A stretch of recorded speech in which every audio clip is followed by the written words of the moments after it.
Good evening. My name is Ben Maini. I'm the chairman, and I would like to call this meeting to order. This is the Zoning Board of Appeals meeting for the town of Monroe, and today is July 7th, and it's roughly 7:01 p.m.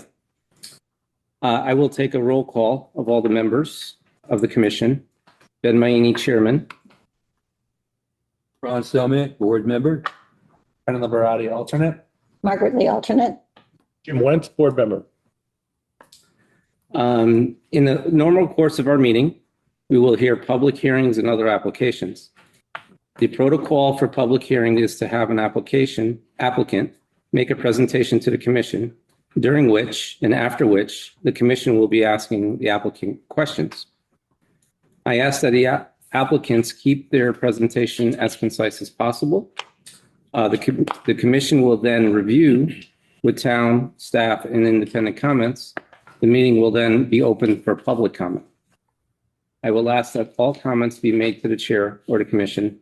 After all comments pro, in opposition, or in a general nature are made, the applicant will be given an opportunity to respond. Please keep comments and questions direct, and we'll otherwise we will have to impose a time limit. So with that, we will get started. Tom, would you like to read the first case?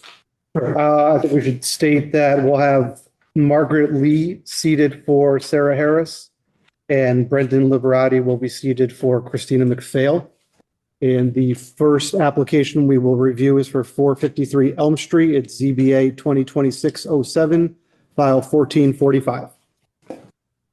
This is for a proposed variance of regulation 3.1.7 to permit coverage of 26.5% in lieu of the required maximum 15%. Take it away. I don't think that works. Well, it's not, it's just for recording. Yeah, you just got it. Okay. You just got to, yeah, you just got to project. I don't need it. You don't need it. Oh, I'm sorry. Okay. Hello, good evening. My name is Jamie Millward, architect, and I'm here tonight representing Charlie and Jean Wade. My client Jean Wade is sitting in the audience here of 453 Elm Street. 453 Elm Street is a conforming lot of about 1.007 acres, about 43,865 square feet. We're here tonight seeking relief of section 3.1.7 of the zoning regulations, which allows for maximum lot coverage of 15%. As I'm sure you're aware, lot coverage now in this town is inclusive of all impervious surfaces on the lot, driveways, pools, patios, sidewalks, as well as any of the buildings on it. The Wades have lived at 453 Elm Street since August 2017. More importantly, the house itself was permitted, constructed, and received a CO from the town in 2008, and I'll get to why we feel that's important. At that time, zoning regulations limited the building size only and did not incorporate anything to do with driveways or patios, et cetera, et cetera. And the limitation at that point was a 15% building coverage, not inclusive of it didn't cover patios or any of the like. So at the time of the CO, the building was about 3,142 square feet of coverage, which was approximately 7.2%. So it was half of what could have been built at the time. So I just wanted to show you the existing conditions map here. The only thing that matters from at the time of CO was the building itself. So there's a building and there's a deck, and that existed at the time that the house was built in 2008. The existing driveway, there's a horseshoe, there's a little turnout, and there's a way to get into the existing garage. So that this constitutes a 7.2% of building coverage. So if under the present regulations now that we need to include walkways and driveways, et cetera, this lot has already become non-conforming at 17.2%. Now, look, we can discuss and argue all day long about the provisions of that regulation. I mean, my experience has been it's a very strict regulation, but that's the regulation in place. But already on a property of an acre plus, kind of a normal house with a driveway and a turnout is already non-conforming. But that's not really the point of tonight, but I wanted to explain to you what the existing condition was.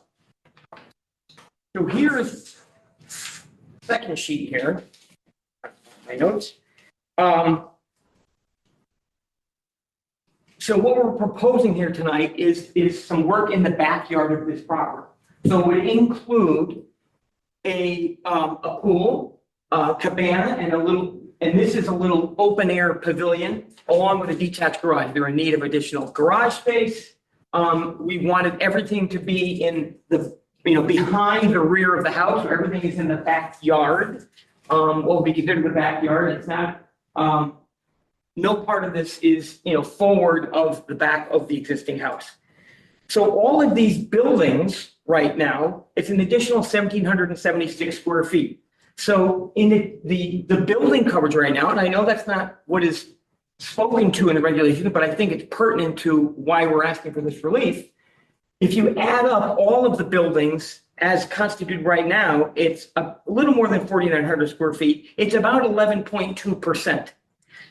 Of the property as exists right now. So still well under what would have been allowed when this house was built before the idea in 2013, which I believe is the date when the regulations were changed and the 15% building coverage went to 15%, but included all there was not even an increase in the amount in the percentages. It remained the same.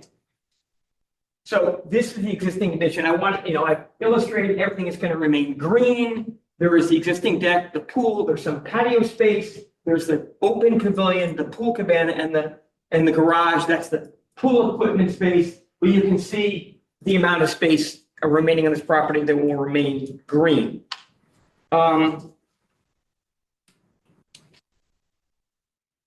Okay, so the other thing I'd like to show you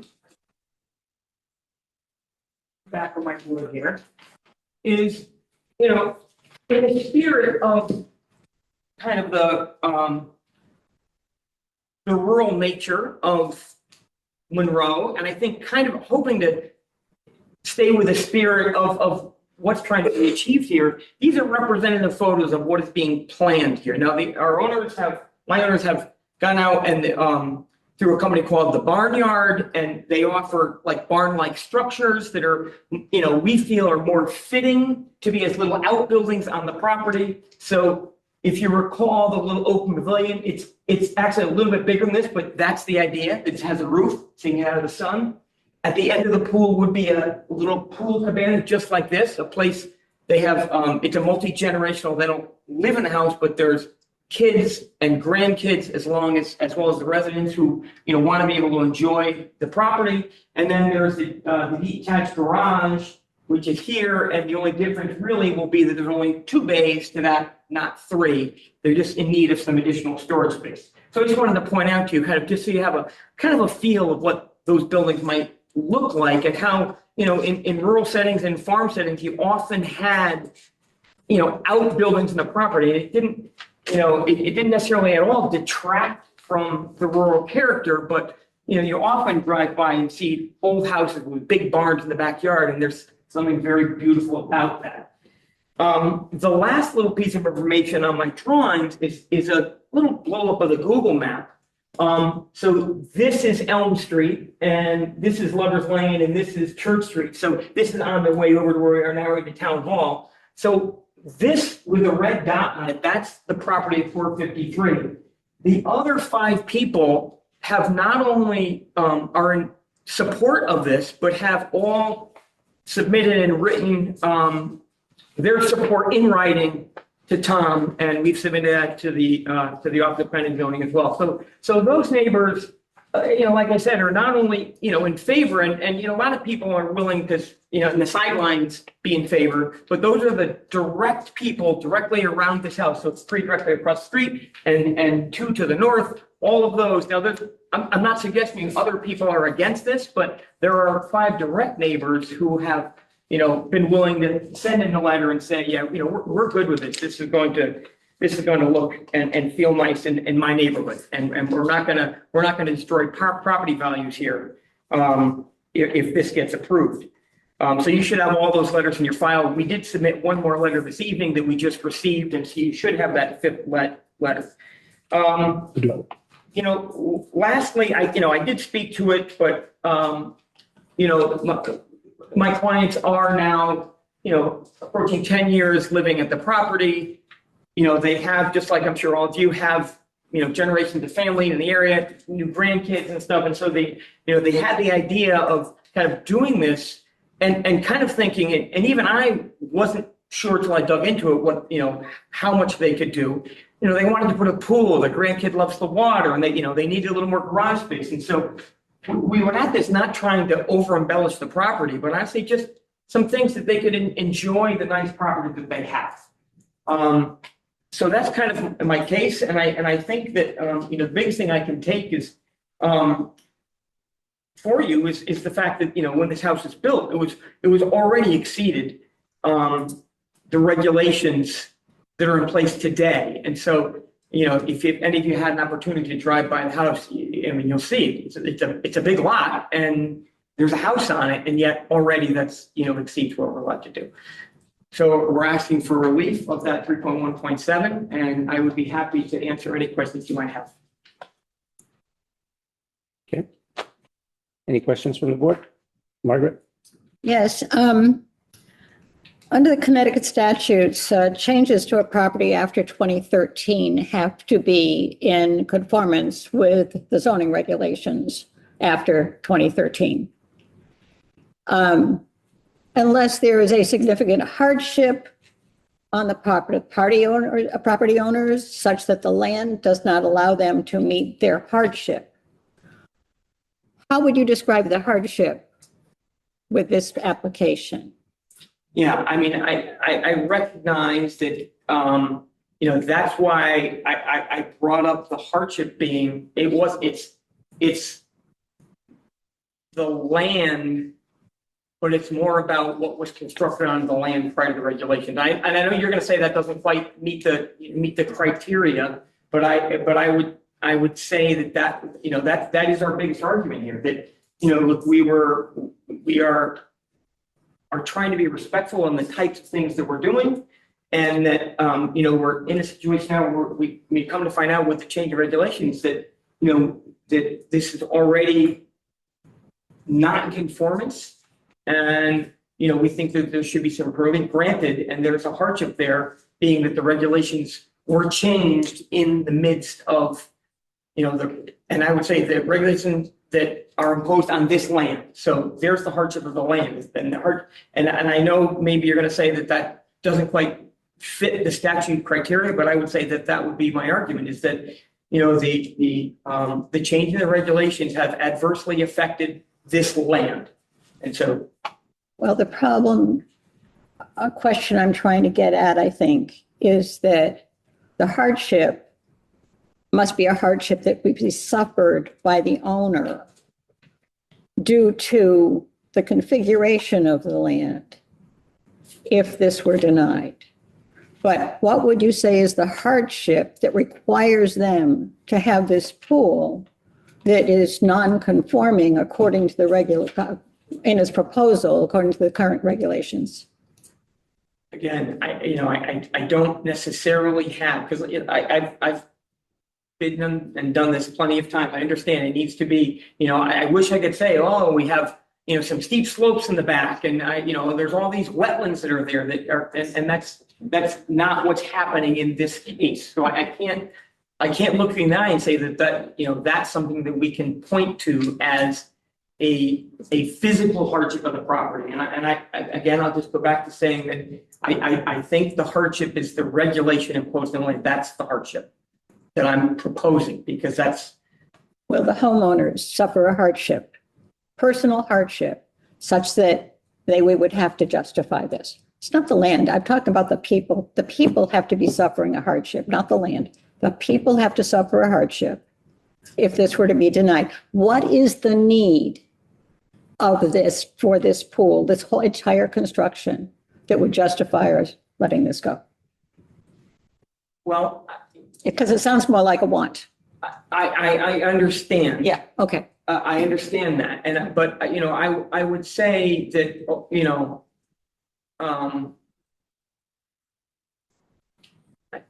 all I can point to at this moment in time is to say that it's the regulations, the previous regulations. And, you've asked me several different ways, and I appreciate you're trying to, I wish I had a clear, more concise answer than that, but that's the nature of it. So I have a question. Thank you. On the garage itself. How much space is that taking as far as coverage, 1,200 square feet, which amounts to about what, 30 by 40. percentage wise of the coverage? Well, I could do the math quick for you if you give me a minute. About 3% maybe. Is it 3%? Let's see. 1,200.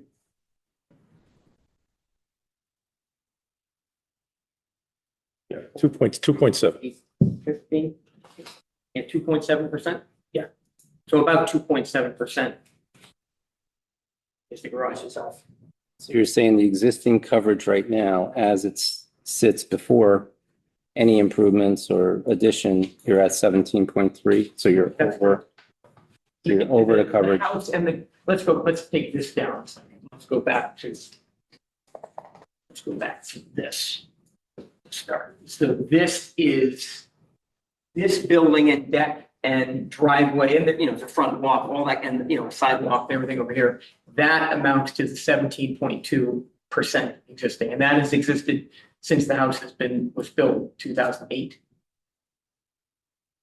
And obviously, since that time, in 2013, the regulations were changed to take it from 15% just building to 15% building and everything else coverage, which again, and I know it's really not, it's not a reason to necessarily grant a variance, but I would suggest, and I suggested to Tom, and I think that, and maybe you haven't received a lot of applications for variance for things like this, but it's the fact that the regulation changed and there was you kept the same number. I mean, it's a very, historically in other towns, it's a very strict interpretation, and other towns have made changes like that. And they have a building and a lot coverage, but it might be 15% building and 25% coverage or 30% coverage when they factor in all the other things. So that's. You're not expanding the driveway at all? Only a few feet, because you can actually see the driveway ends maybe 4 feet from the back line of the house. So we're just, I can show them the other picture. Perhaps it doesn't really show it how far it's going, but kind of where that line, you can see that's kind of where the driveway is. We're going 4 or 5 feet out so that the building sits behind the back face of the house. So other than that, the driveway is not changing. Any other question? Yes. Yeah, please. I have 3 questions, I guess. Did I hear you correctly earlier when the depiction in this picture shows a 3-car garage? That's just to give you the architectural flavor of the building, but it's going to be a 2-car garage. That's correct. Okay.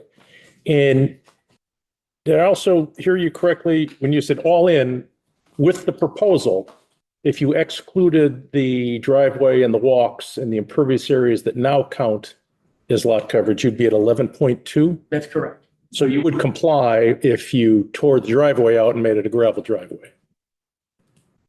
Driveways, regardless if Yeah. they're impervious or not, are calculated into site coverage, Even if it's a, even if it's a dirt driveway. Even if it's, if I recall my conversation with Tom, I think even like pervious pavers and patios, I'm not sure if those count or not, so but a gravel driveway still counts as coverage? Yeah.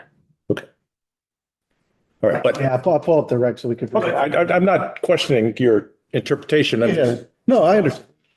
So in the absence of the driveway, you would be in compliance? well, I mean, I have to add that, does still count as the pool patio. Right, So right, right. I'm 11.2. I would think so because we're 11.2 to allowed 15. So absent the driveway, I don't know that. So it's the change in the regulation that now counts that driveway as building coverage. That's correct. If those items didn't count, what you're proposing would be fully compliant. Correct. Thank you. The regulation states the aggregate coverage of all buildings and other structures as well as driveways and other impervious areas on any lot shall not exceed 15% of the area of their lot, specifically for an RF1 zone. Okay. Thank you. I have nothing further, Mr. Chairman. We do have a hand raised. So do you want to, Sure. Public comment? Jackie? I'm gonna, Sorry, we have a public. oh, I'm sorry. You guys have comments? Sorry, I do, Ron yeah. wants to make it. We're gonna hold off on you, Jackie, for a second. Yeah. First of all, I applaud you on your property. It's absolutely gorgeous. Well done. And while I would very much like to say, yes, this would be permissible, my concern with doing so is the following. This board does not make the regulations. The Planning and Zoning Committee makes the regulations. This board is empowered to identify cases where the regulations imposed an unforeseen hardship on the property. And half the property is a hill or something of that sort, totally unusable. In this case, when the purchase was done post change in regulations, when that property was purchased, the zoning regulations were known. And I'll be quite honest, when I bought my house, I didn't go and check the zoning regulations to see what had changed. I just assumed, okay, it's there, I can use it. Well, let's leave me out of this personally, because I don't have an issue at the moment. But the concern I have is that this board should not be rewriting the wishes of the Planning and Zoning Commission. Now, their rationale for doing that, one of the reasons being flood control, right? You need a certain amount of permeable soil in the town to be sure that we don't create a flood somewhere else in town. And each of us, I'm sure, given today's economy, would love to expand our properties into more and more coverage on whatever acreage we do have. But this is not the venue for it. The venue for it is the Planning and Zoning Committee.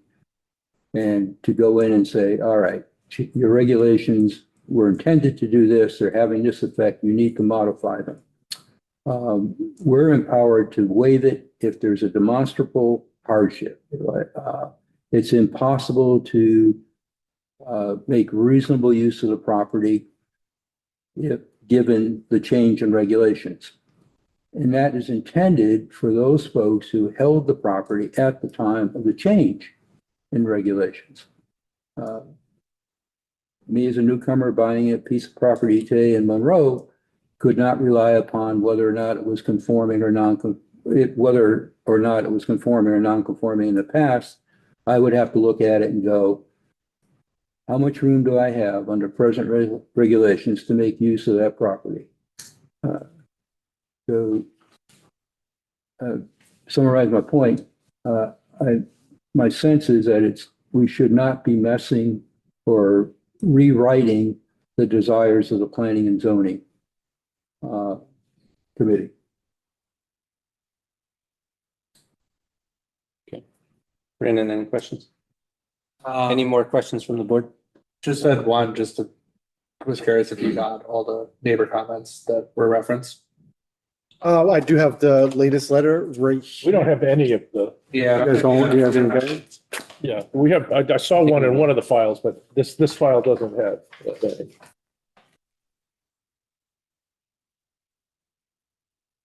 I'll question the fact that they exist.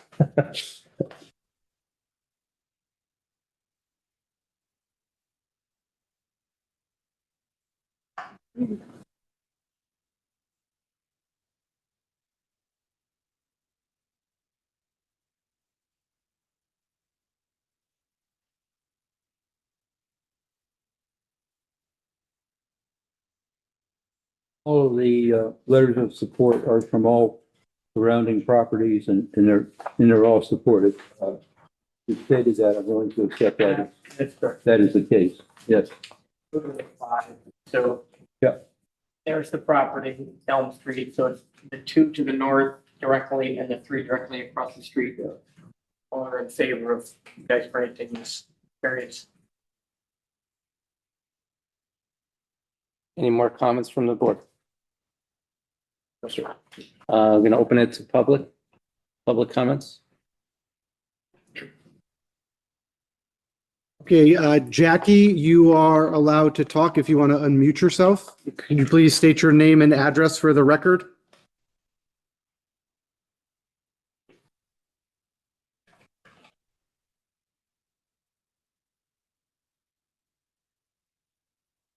Jackie, can you hear us? She is not muted. So.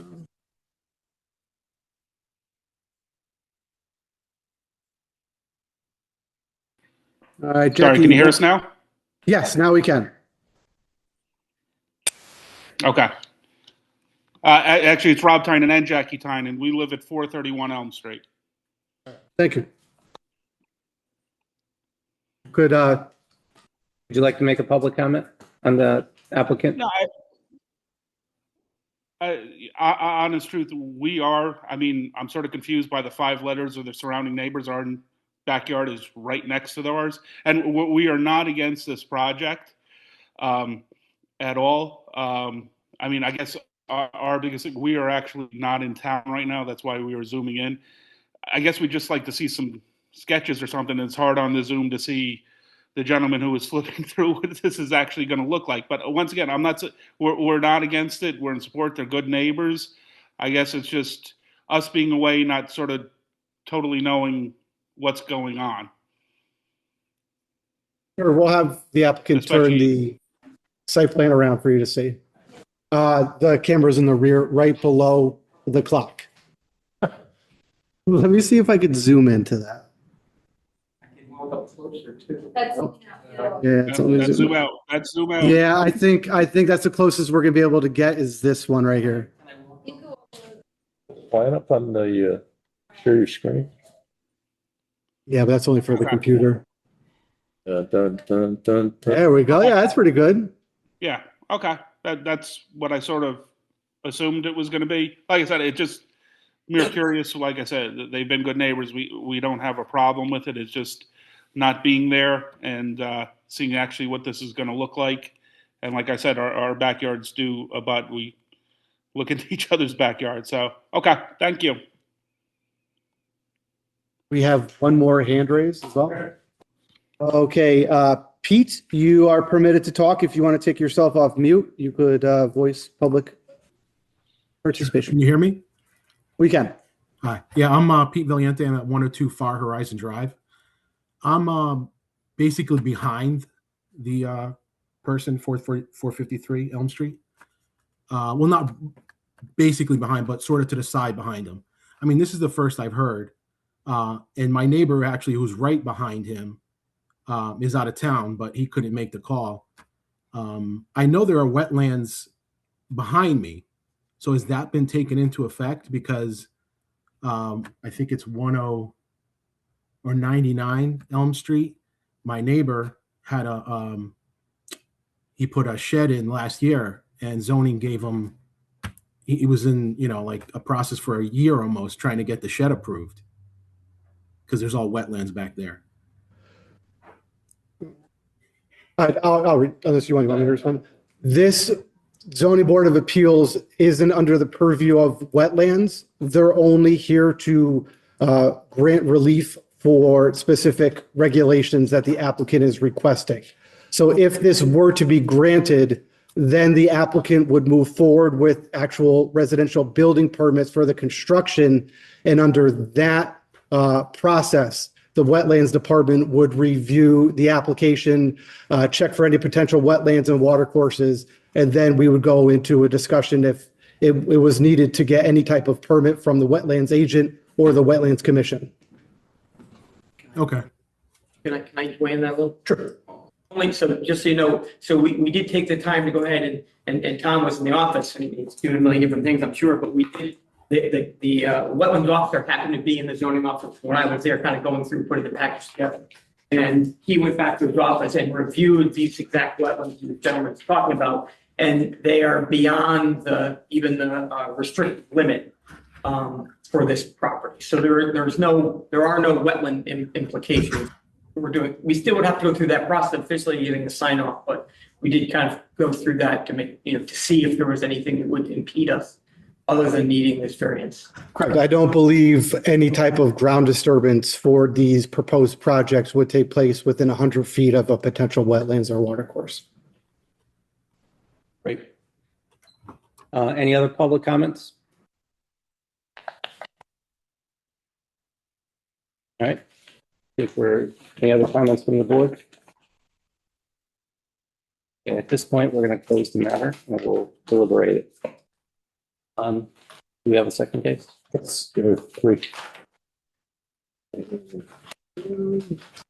Clear here. Okay. Next up is 602 Fan Hill Road, ZBA 2026-08, file 1446, proposed variance of 199D1 to permit a 33-foot front yard setback in lieu of the required maximum 2-foot extension into any required yard area for an architectural feature projecting off a front of the residence. In this case is a portico.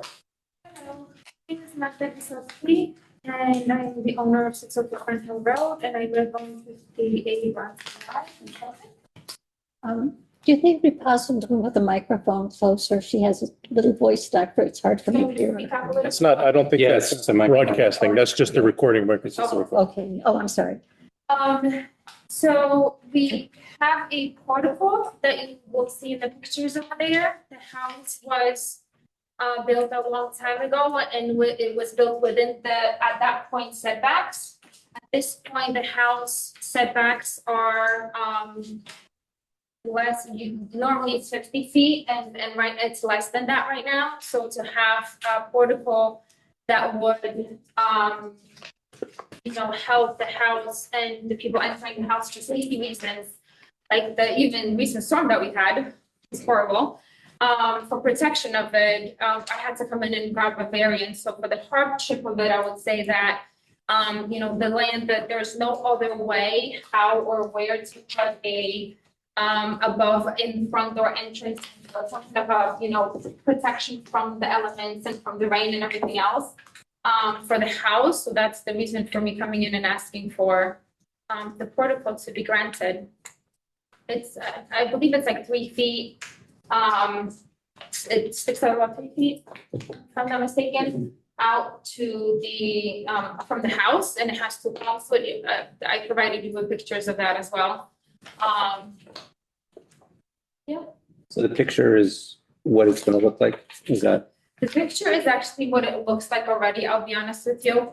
So I'm gonna confess. When the roofer guys were doing the roof, I came in and it was the second time I saw the house, and I asked my husband if he could do something like a portico in front of the door, because I know that when it rains, when there is heat, when there's anything, just protection of entering from the first door. You sometimes want to leave the door open, but when there's too much sun, you won't do it. Or when it's raining, it gets damaged a lot more. There's other factors that kind of go into it. And he asked the guys who were doing it, hey, can you do that? And then so that came into the after effect when we had the roof inspected, that the portico wasn't added into our project. And that's the reason why I'm here. It's already actually there. So yes, I'm sorry, it was my fault. I have a question, Mr. Chairman, when you're ready. Okay. Any questions from the board? I have a question. So this is I did drive by and I saw it. It looks right. So it was re-sided, it looks like. So the front wall didn't change. The only thing that came forward was just this overhang and the 2 pillars. Correct, because in the front, this where you step in, that little thing that you see, that was already there. That was originally there, and originally The stoop was there, just the stoop was there, and there was originally some it wasn't rocks, it was, I want to say it was kind of like rocks, but it was all broken up, kind of pathway. So what you see there is actually what was already there, was just maybe more broken up and dark and overgrown. So it just nothing else was added outside of the columns and the little I get it. I just want to just be clear that the only thing we're reviewing is this overhang on that front stoop. Yes. Thank you. Yes. Okay, so the front stoop was already as deep as it is now. Correct. Okay, Yes. thank you for clarifying. Correct. Mhm. Any other And questions? that's the reason why we didn't make this any bigger or anything like, there was just that little protection for the doorway, you know? Thank you. Any other questions from the board? Any public comments? Negative. There's no comments, we'll close the case and we'll deliberate it. Thank you. As soon as we're going to vote on these three, I'm sorry. Yes. Sorry. We'll do it tonight. Yeah, You'll know tonight. 30 minutes. I apologize. You're just so used to it, huh? Have the third case. Old habits die hard. 193 Old Zor Road is up, ZBA 2026-09, file 1447 for proposed variance to permit an 11-foot side yard setback in lieu of the required 30-foot minimum.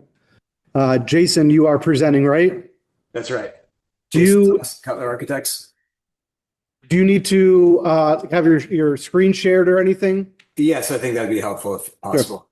Okay, I'm going to promote you to a panelist, so accept that, and then I'm going to promote you to a co-host that will allow you to share your screen.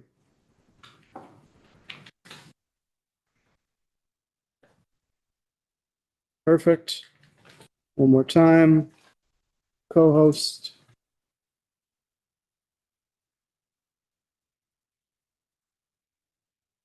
Okay, so you should be all set.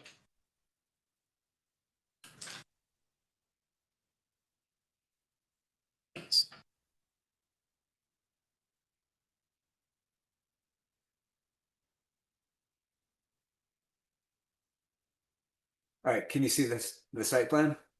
We can, yes. Okay, great. So the project is, there's an existing non-conforming house on the lot. It currently has, it's 19.5 feet away from the lot line. And we're proposing a two-story addition at the rear of the house, which would reduce the setback to 11 feet. And the reason, we're making this request is that the site is only 0.7 acres in a 3-acre zone. So, the options for expanding the home in any functional way are extremely limited. So, that's the reason for this request. We do have a letter from the neighbor on this side of the house who is in support of the project. I also want to note that we'll be demolishing an existing garage that encroaches on the setback on the other side of the house. So we will be eliminating that. The new garage will be included in the addition. And I can also show you. So this is oriented the same way. So Old Zora Road is here. I want to point out that the neighboring house is 130 feet away from the existing home here, and there's also trees that provide will block views of the addition. This is the foundation plan, so the existing foundation here, the new addition proposed in the rear. Making it architecturally functional, just align with the existing structure.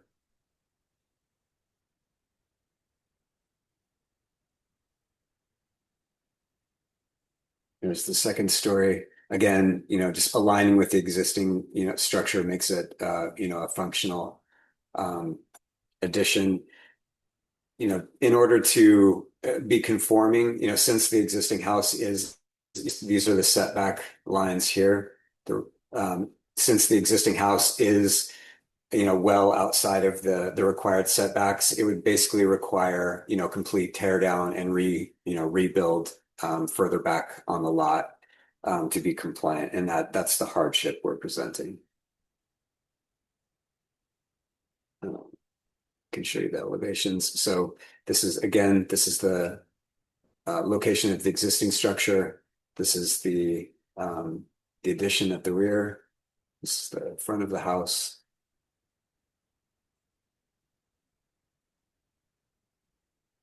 Rear elevation, right side elevation. can show you. This is the letter of support from the neighbor, 199 Old Silver Road. That's again, it's on the side of the property that is encroaching in the setback.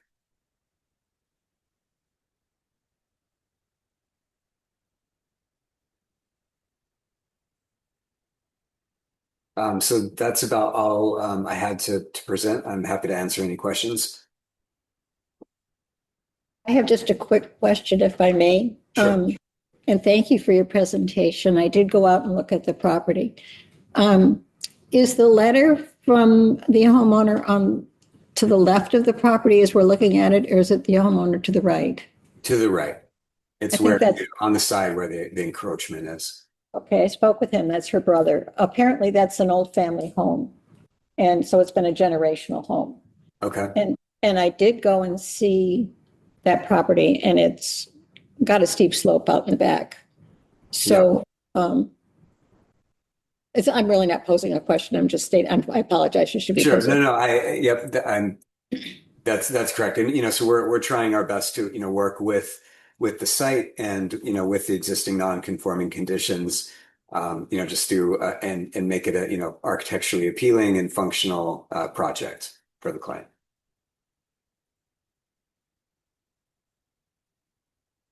Any other questions from the board? No, sir. Ron? No questions. Any public comments? No one online? Okay, we'll close the matter and we will deliberate it. Thank you. Thank you. You, Jason.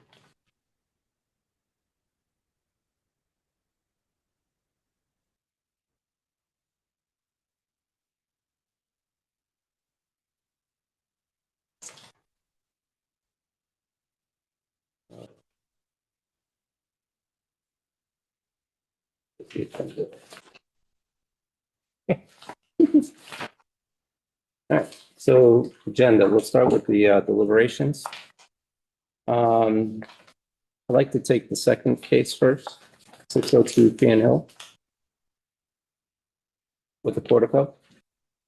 Any comments? Move to approve, Mr. Chairman. Questions? Do I have a second? I'll second. Yes, Would you like to elaborate? I think it's a very reasonable encroachment to put a very minimalistic portico over that front door.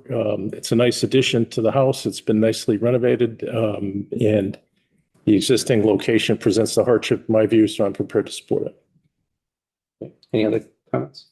Yeah, I feel the hardship requirement is met because of the very reasons people have spoken of, that the weather elements beating down on a front door can be very damaging. And so I'm very much in favor of the portico for that reason, on the basis of that hardship.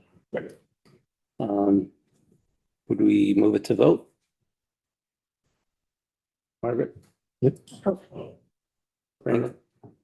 Yes. Ron? Yes, Jen, I'm yes. sorry. Aye. Jim? So that's 5-0. That's right.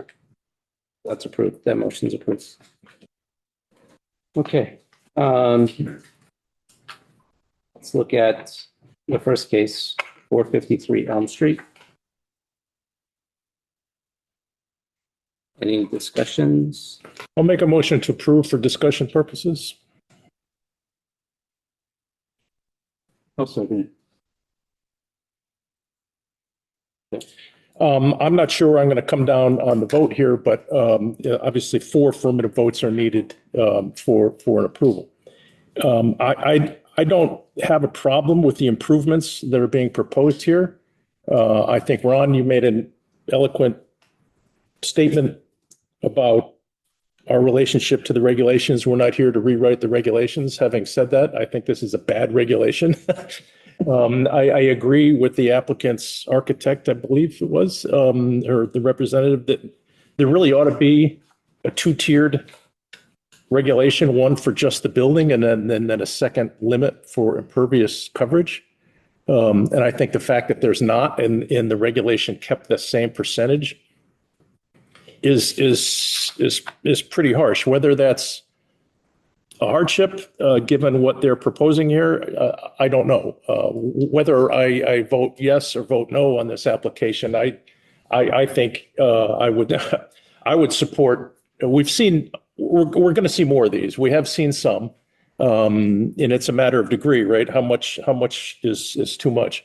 But I'll have more to say about that after we deliberate. But I just wanted to, whether the motion fails or not, I just wanted to get that out there. I don't have a problem overall with what's being proposed. I just think we have a bad regulation, and I'm not sure.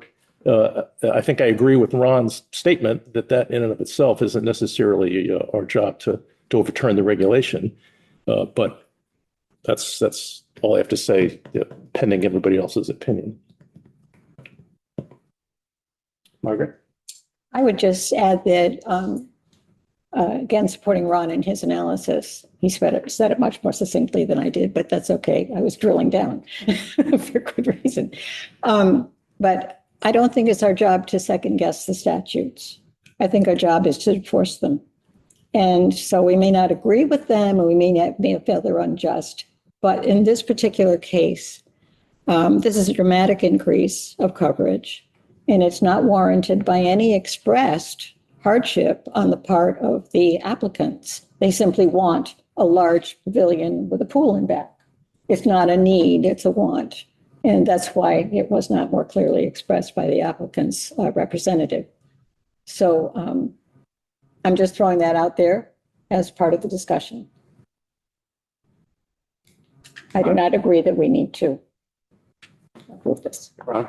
Yeah, my sentiments are the same as Jim's. It's a bad regulation. The property is beautiful. But to fulfill the obligations that we have on this committee or this board, we really can't rewrite those regulations. So sentiment is very much the same as Jim's. So the question I have, Jim, you said if we take the driveway out of the picture, it's going to be a conforming to the 15%. Mm-hmm. So the driveway is 11.5% coverage. Well, the driveway plus the pool patio plus the walkways and so forth. If you take all those things out, they're at 11.2. So we're going from, compliant to non-compliant. So even under the old reg, they'd be compliant. The question is whether does that regulatory change create a hardship with respect to this property? I'd just like to point out that the existing coverage, as we all noted, is 17.3%. Required max is 15%. What they're adding is another 19% of coverage. Yep. That's not insignificant. Right. No, I think what we're discussing is, as Jim first said, if you flip it from the building and non-building, but I don't think we have that authority under the regs. We still have to have the driveway and stuff, so. Yeah, I mean. You can't just eliminate it by machine. It's going to be. I'm torn because I believe they should be allowed to do what they're proposing to do. I think that the regulations should be reworked, but that's not our purview. I'd otherwise be prepared to support this application.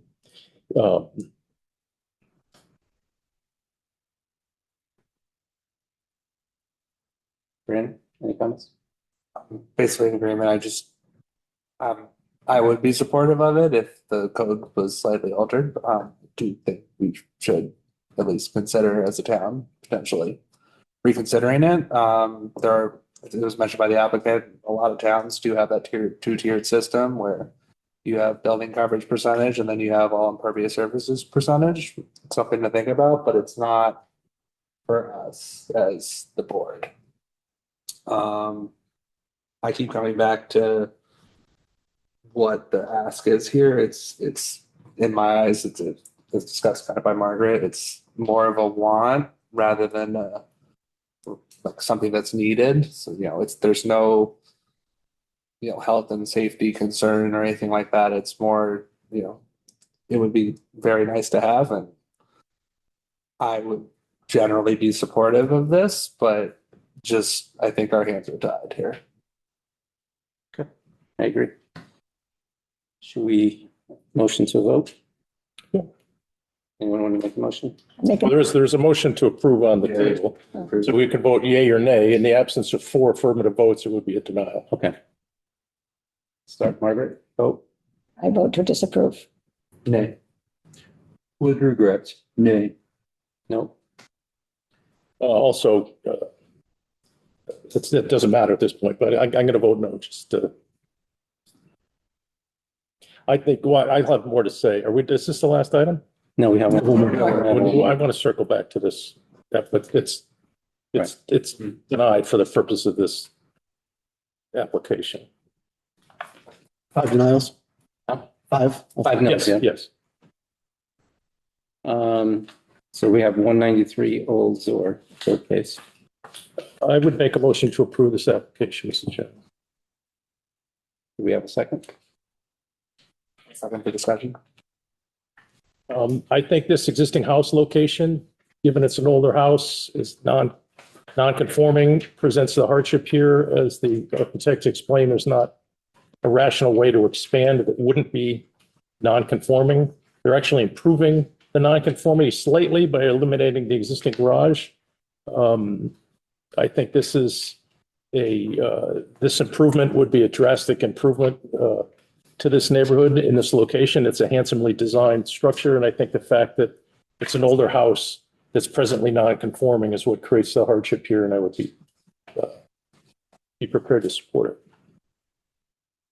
Any other comments? Yeah, my comment would be this. I found this one a challenge. But I did drive by it and looked at what the property is like. The space between the edge of the existing property line on the right and the house that belongs to her brother is very large. It's got to be an acre across, I swear. So it's not like the houses are anywhere near each other.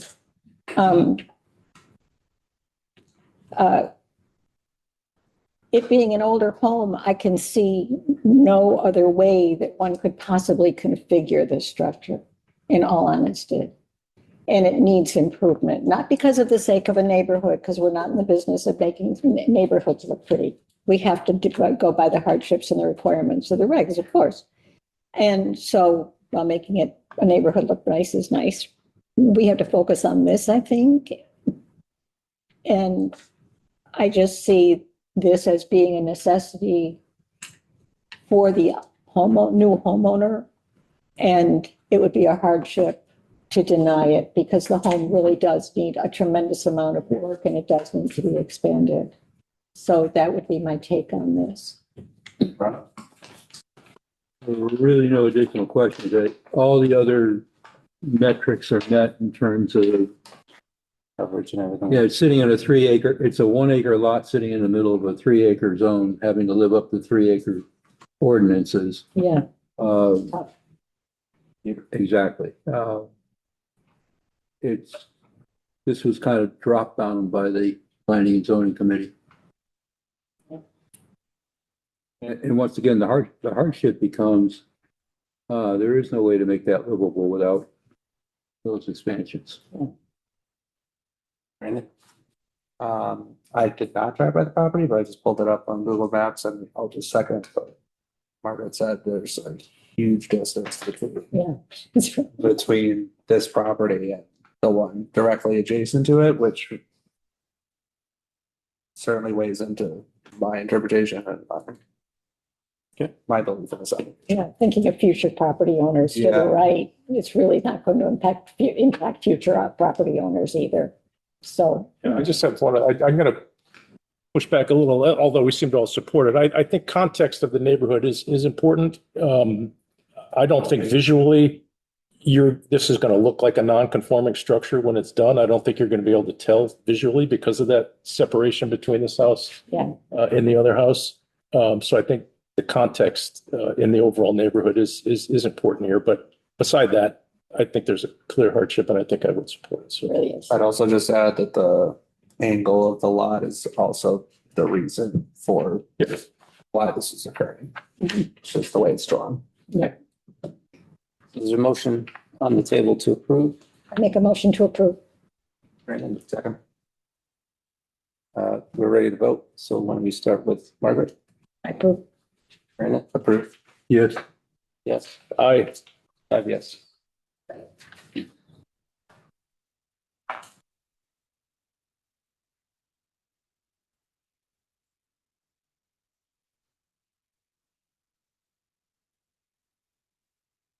I think we have to review the minutes from last May. I think is there a motion to approve? I think Brandon and Margaret were absent. Yes. I will move to approve, Mr. Chairman. I will second that. Ron, the minutes? Yes. So 3 Yes. to 0. 2027 regular meetings for next year, the calendar. I think it's still the first Tuesday of the month. Correct. For 2027. I have to sign this, I guess. Wow, we're early. Yeah. Yeah, that's, I'll move to approve the 2027 regular meeting schedule. Second, Second. all in favor? Aye. Can I, Mr. You Chairman? wanted- yes, I you just wanted- want to circle, I want to just take the temperature of my fellow board members here as to whether or not there would be support or perhaps, because we're going to see more of these. We've seen some already, and we're going to see more and more of these similar applications where what would have complied under the old metric doesn't comply under the new metric. And I do agree. And I don't have, although I voted to deny it, it was purely out of the process that we're not supposed to be rewriting the regulations. That's why I agreed with Ron's statement. But I think this ought to be rewritten. So if there is support, if there's majority support, then perhaps we can ask Mr. Noonan to write a memo to the commission saying, hey, we're going to see more of these applications. We're concerned about the impact. Maybe the board should consider a two-tiered regulation where it's 1% for perhaps the existing percentage for building lot coverage, and then perhaps a higher, I don't know how higher, but some reasonable addition to include all the other impervious improvements. I think the impact of the regulation as it's written, I think, is overly harsh. I understand the intent of the regulation, and I think the intent is good. I just think this application to me strikes me as a call. Hey, maybe we should take a look at this, because we're going to see more and more and more and more and more. And so I think that speaks to perhaps a memo, if you agree, saying, hey, we would support the commission taking another look at this to perhaps revise the regulation. That's my opinion. If I'm in the minority, so be it, we'll move on, but I don't know what anybody else. Any other thoughts from the board? Yeah, I fully support that. You're right on. Same.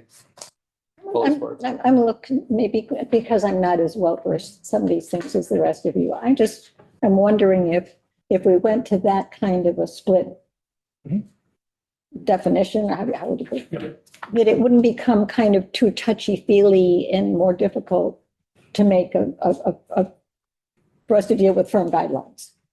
Because now it's sort of, yeah, kind of maybe, yeah, no, kind of maybe. I think it would make it clearer. I mean, because in this case, the one we just denied, they probably would exceed, even if there was a two-tiered regulation, what they were asking for 26.5 instead of 15. I don't know what the right number is, but something bigger than 15, if you include a driveway, even if it's impervious, doesn't make any sense to me. If you put in a gravel driveway that's not an impervious surface, it shouldn't count towards building area. Maximum. Again, if the commission disagrees, they're the ones that write the regs, but we're going to see more and more of these. And I don't think this was, maybe you could argue, okay, well, it's a garage and it's a pool and it's a pavilion and it's a cabana. Maybe some of that, but not all of it, might be appropriate. But I don't think any of it was particularly out of character.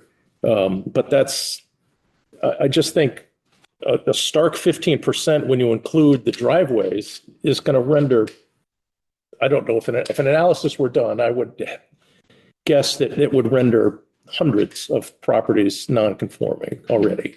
And it would, anybody that wants to do anything would then have to come before us. I think that's just too harsh of a result. And so we're tasked with, hey, what's reasonable, what's not. But at the same time, I thought this was reasonable, but I agree that it would be an overreach on our part just to say yes, because we think the regulation doesn't make sense. I don't want to, I'm not looking to offend the Planning and Zoning Commission, but I think we may have had an unintended consequence here that I think it bears a further review. That's all. And they may disagree. At the end of the day, the commission might say, nope, that's the way we want it, and so be it. But in my opinion, I think that's a harsh result. Just for a little context, I did a quick calculation with our geographical information system of the coverage of just the driveway, and it's over 4,000 square feet. Right. And that's going to be 10%. In addition to the existing. Right. Yeah. Just the driveway, it's almost 4,500 square feet. So it still would have been non-conforming. I mean, it still would have been, we'd have to deny No, it. that's why. Well, no, that's why they were here. I mean, That's but why the two-tier might help. so even if you said like 20%, You could maybe back out the driveway and still meet the 15% building. Okay, but he'd still need a driveway. So you're saying he would have to make it gravel and then it'd be fine. well, no, under the current regulation, the gravel driveway would still count. Yeah, but I mean, if our application to the commission, is that what we'd be suggesting in this case is that, let's say instead, if the regulation would change, if the driveway then became all gravel, then it would be taken away from the total. Correct. Okay, got it. And then it would be approved. Right. Well, then they wouldn't need a variance. They wouldn't need a variance. Okay. I'm not suggesting they should Just change their driveway to gravel. I'm just saying the result of adding all of these things and limiting it to 15% is unreasonable. Sorry for my laughing. I could just imagine a whole bunch of people running out with sledgehammers. No. I'm not suggesting that's, I don't think that's the fix. I'm kidding. That's just an example of why I think the regulation is bad. Just for clarity, it doesn't matter what the makeup of the driveway is. Right. If it's gravel, it still counts. If it's a dirt driveway, it still counts. Yeah. As the regulation reads today. Yeah. The other thing I'll say is we get into this discussion of it's the personal, it shouldn't, there's really no personal hardships. It's whether or not in the absence of relief from this board, they have reasonable use of the property. That's really the test. It's not whether it's a want or it's a need or anything like that. Everything that comes before us is really a want. It's whether in the absence of relief, do they have reasonable use of the property? Meaning that the regulation creates an undue hardship that in the absence of approval, they don't have reasonable use of the property. Hard to argue here. They certainly have reasonable use of the property. It's a beautiful property. But I just think in this case, the way the regulation is written, I think is just too broad of an impact. Just to throw in on that, James, Congen stat, zoning board of appeals shall not grant a variance unless it can reasonably find that strict applications would entail exceptional difficulty or undue hardship on an individual property owner. So they have Not owner on the property. So no, that has nothing to do with the personal circumstances of the property owner. It's how the regulations, what the resulting use of that property is. That if we say no, does that create a burden that they don't have reasonable use of the property? That's my interpretation. It's not their personal, it's not anybody's personal circumstance.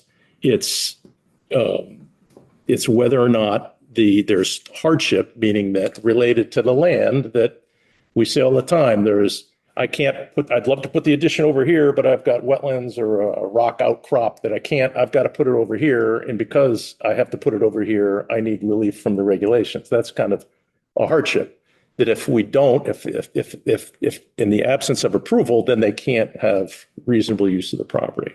That's my view of the world. But we're getting off the track here. I guess the question, and I don't know what. never hurts to debate. No, I get it. I don't know what the numbers are, what the appropriate numbers are, but in my view, I think if we're going to cap, if the town is going to cap a maximum pervious lot coverage, which many towns do, and I think it's an appropriate regulation, I just think it's too onerous to not have a two-tiered regulation. I see what you're And I'm not suggesting to them what the number ought to be. Yeah. I just think that I think what we ended up here is an example, but we're just going to get more and more and more and more of these applications because the regulation has rendered lots of properties non-conforming. I don't know how Mr. Noonan, if you have a suggestion that we should write a memo or we could direct you to let the TPZ Commission know that, hey, we think that the result of that regulation is unfair and needs a second look. I think myself and Kathleen could talk to the planning and zoning subcommittee. Okay. That's when the text changes, are discussed usually. It would probably go a long way if you board members did write some type of memo in support of changing it. Yeah, we could. I mean, and we've had other, I mean, I didn't go back and look at the minutes. I know we've had other lot coverage. Earlier this year, we had one, correct. Over the last several meetings. So it's just going to keep, they're just going to keep coming. And it's just a matter of, this, I think we need to do something. So, I mean, I'm happy to take a crack at something, but I don't want to go down that road if there's not a majority of, hey, if you disagree with me that the result is overly harsh. No, I'd be happy to co-sign it. Yeah. Okay. no, I think we're on board. Okay. That's right. We have an unintended result here. And I Yeah. think And I'm not trying to be critical of the commission. I think they're trying to be good stewards of the land. And I just think it's a harsh result. So, all right, I can, If we're lucky, we'll get the regulations changed within a year. In the meantime, very sorry that this has happened. Tom, do you have any feedback or knowledge about how other towns have handled this information, this situation? Do they have two-tiered structures and how I they're could dealing? look into it. I haven't seen two-tiered structures. I do know that site coverage is relatively unique to our town. Most of it is building coverage nowadays. I could certainly do some research of the surrounding municipalities and give you definitive information. That would be interesting to know I can before we get going. a little Let's get spin on that. Just I don't know if you know, by way of background, I was the planning director for the town of Fairfield. So I was a planning and zoning guy for 40 years. So I did what Tom and Kathleen do. That was my job. Where I worked, the town that I worked didn't have a limit on impervious coverage, probably should have, but there's a building coverage that doesn't include things like anything that's less than a foot above the ground doesn't count, like a driveway or a patio. Okay. Westport, I know, has a two-tiered where they've got a building footprint coverage like we had, plus also a higher percentage cap on all those other things, like a tennis court or a driveway or a deck or, a pool. I wouldn't even consider a pool to be pervious personally, but there are many, there's examples of both. Many examples of towns that just have a building footprint lot coverage without limiting the impervious cover, and those that do both. Mhm. In those that count it all under one, but generally, if you're going to do that, you're going to bump that number up a little. If you allowed 15% building footprint, and then you're going to cap all the other impervious stuff, there should have been some increase in that number, from 15 maybe to 20, or maybe some other number, but I don't know what the right number is. Yeah. But my main concern is by either not increasing that base percentage that you're permitted, or by not having a two-tiered system, we've now rendered hundreds of properties non-conforming, and we're going to be seeing lots more of these applications. And we'll probably see some, but I just think there needs to be some fix to that. I don't know what the right number is, but I can take a crack at a draft and email it to staff. Please do. Forward it to you guys to comment on, just to start the discussion. I feel badly. I was about the outcome. I agree.